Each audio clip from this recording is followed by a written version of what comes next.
Election commission ने सिंध और पंजाब में मखसूस नशिस्तों का ऐलान कर दिया है। सुन्नी इत्तेहाद काउंसिल को पंजाब असम्बली में मखसूस नशिस्तें अलॉट नहीं हुई हैं। ज़राए का बताना है कि मखसूस नशिस्तें देने या ना देने का फैसला आज किया जाएगा।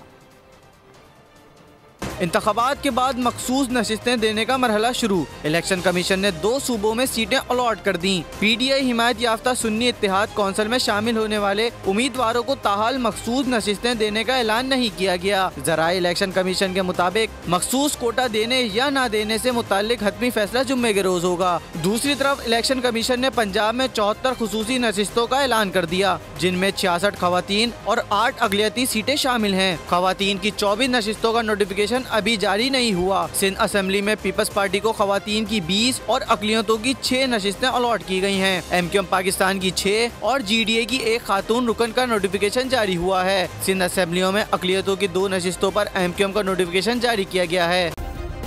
सब्सक्राइब करें और बेल दबाएं ताकि कोई खबर रह न जाए।